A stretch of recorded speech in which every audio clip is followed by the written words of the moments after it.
नमस्कार। जैसे दोस्तों पिछले वीडियो में हम बात किए थे कि मुख्यमंत्री उद्यमी योजना 2022 के बारे में कि आपको क्या क्या योग्यता होना चाहिए, क्या क्या डॉक्यूमेंट लगेंगे और कितना लोन सेंक्शन होगा और क्या क्या आपके पास पेपर कंप्लीट होना चाहिए। उसके बारे में आज हम लोग बात करेंगे कि इसका ऑनलाइन फॉर्म फिलअप कैसे करें। दोस्तों अगर अभी तक आप मेरा चैनल नेक्स्ट बाई एक्सटी को अगर सब्सक्राइब नहीं किए हैं तो कृपया इस चैनल को सब्सक्राइब कर लें और अपने दोस्तों के बीच शेयर कर दें। जैसे दोस्तों हम पिछले वीडियो में बात किए थे कि बिहार सरकार का जो निकला है उसमें आपको फॉर्म फिलअप करने के लिए ये सारे पेपर आपके पास होना चाहिए। तो इतना सारे पेपर अगर पास कंप्लीट है तो आप ऑनलाइन फॉर्म फिलअप कैसे कीजिएगा और स्टेप बाय स्टेप चलिए हम आपको अपने कंप्यूटर स्क्रीन के ऊपर ले चलते हैं। और ये सबसे पहले आपको आना होगा क्रोम के ब्राउजर पे और वहाँ पे सर्च करना होगा उद्योग विहार। जब उद्योग विहार सर्च कीजिएगा तो आपका इस तरह से आएगा जिसमें आपका पहला ही आता है उद्योग विभाग बिहार सरकार। तो इस वाला पे आपको क्लिक करना है। जब क्लिक कीजिएगा तो आपको इस तरह का यूजर इंटरफेस खुलेगा। यहाँ पे पूरा जानकारी दिया गया हुआ है कि फॉर्म कब से कब तक फिलअप होना है। तो ये आपका 1/12/2022 से शुरू हो रहा है और इसका लास्ट जो है वो 31/12/2022 तक इसका होगा। इसमें क्या है कि ये 8,000 लोगों को ही इस सुविधा प्रोवाइड करेगी। इसके लिए क्या क्या प्रोसेस है, सबसे पहले आपको इसका अप्लाई करने के लिए आपको पंजीकरण पे क्लिक करना होगा। तो हम पंजीकरण पे चलिए क्लिक करते हैं।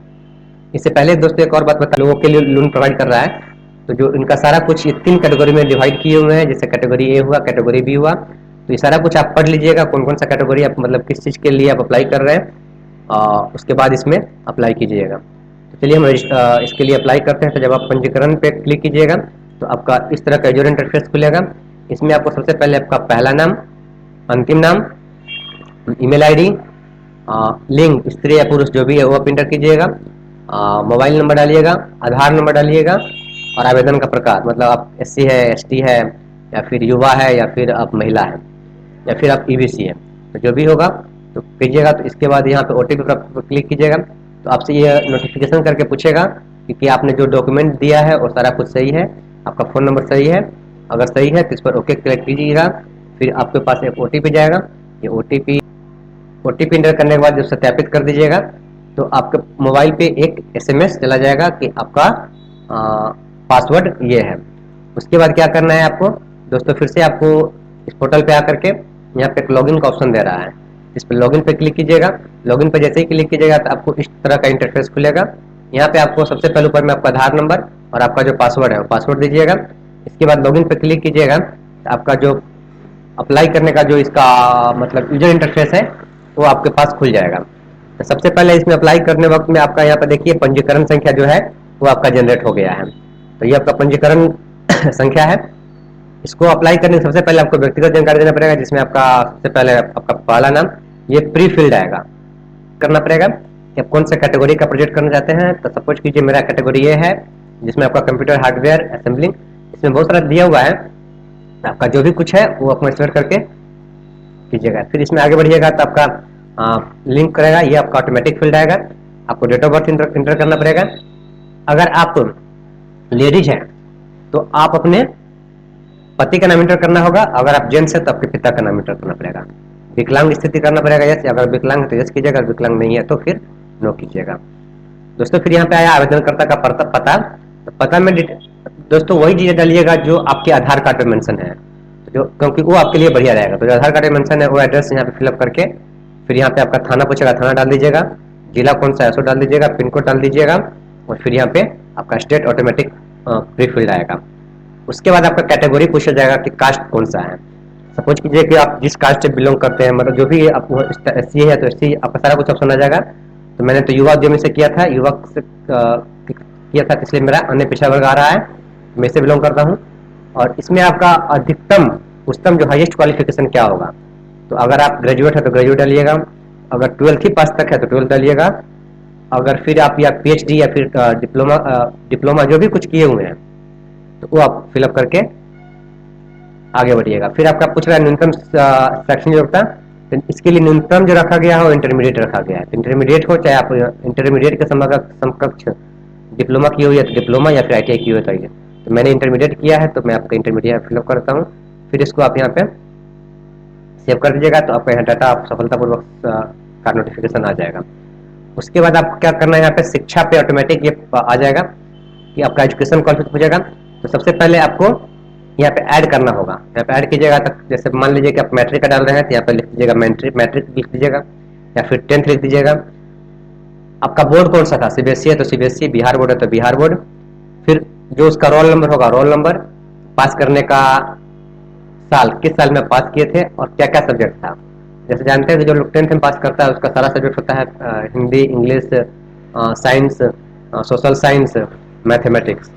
तो ये कर सकते हैं, या फिर आप यहाँ पे ऑल सब्जेक्ट भी लिख सकते हैं। इसके बाद इसकी फिलअप हो जाएगा। फिर आपसे फिर बोलेगा इंटरमीडिएट का करने के लिए, फिर जहाँ तक मतलब आपका हाईएस्ट क्वालिफिकेशन है वहाँ तक आप इसको फिलअप कर दीजिएगा। जब इसके नीचे आइएगा तो बैंक विवरण का पृष्ठ खुलेगा, इस पर आपको करना है। दोस्तों इसमें आपको जो जिस बैंक में खाता है उस बैंक का यहाँ पर नाम देना है, वह ब्रांच कहाँ का है ब्रांच आपको इनपुट करना है।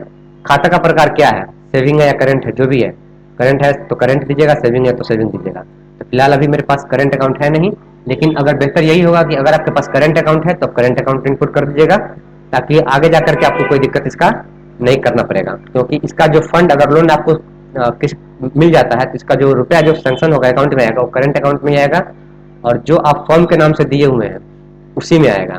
तो चलिए यहाँ पे मेरे पास अभी फिलहाल सेविंग अकाउंट, तो सेविंग अकाउंट कर देते हैं।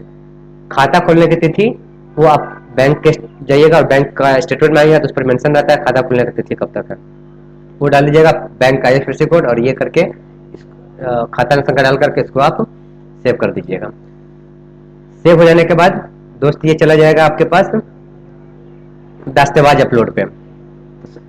एक बात आपको दोस्त बता दें, जब यहाँ पे जाति प्रमाण पत्र मांग रहा है पहला आपका, तो जाति प्रमाण पत्र अगर पुरुष के केस में है तो अपना जाति प्रमाण पत्र जो है मतलब पिता के नाम पे बनेगा वो अपलोड कर दीजिएगा।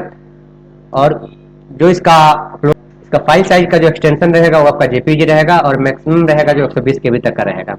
तो जेपीजी में करके फाइल को अपलोड करके यहाँ पे अपलोड का ऑप्शन पे क्लिक कीजिएगा तो ऑटोमेटिक यहाँ पे इस तरह का अपलोड की गई फाइल का ऑप्शन आ जाएगा। ये मतलब का फाइल सक्सेसफुली अपलोड हो गया है। इस तरह से आपका जो मैट्रिक का जो सर्टिफिकेट होगा वो आप डाल दीजिएगा। ये आपका date of birth proof verify करने के लिए होगा। फिर उसके बाद आपका इंटरमीडिएट या उसके समकक्ष जो भी आप पास किए हुए हैं वो आपका अपलोड कर दीजिएगा। फिर आपका उच्चतम शिक्षा सेकंड, अगर आप पीजी किए हुए हैं तो पीजी, ग्रेजुएट है तो ग्रेजुएट, जो भी आपका है।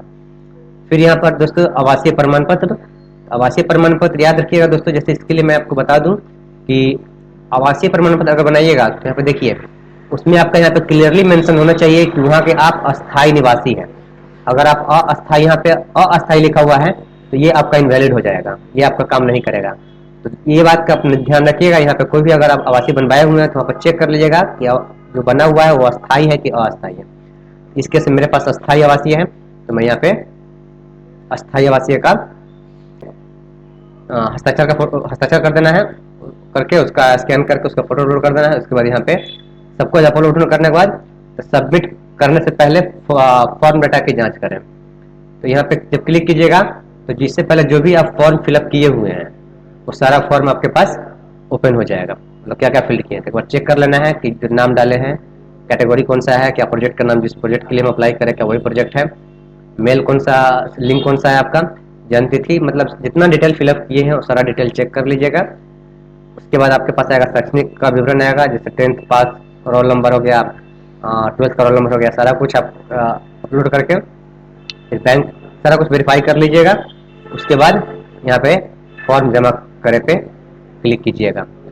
दोस्तों यहाँ पर जब जमा कीजिएगा तो यहाँ पे इस तरह से एक आपसे सूचना फॉर्म के बारे में पूछेगा कि जो आपने फॉर्म भरा है, मैं रंजन कुमार, पंजीकरण संख्या इतना इतना, घोषणा करता हूँ कि मेरे द्वारा आवेदन की प्रस्तुति सब जानकारी सही और वैध है। मतलब जो भी आपने जानकारी दिया है वो सब सही है।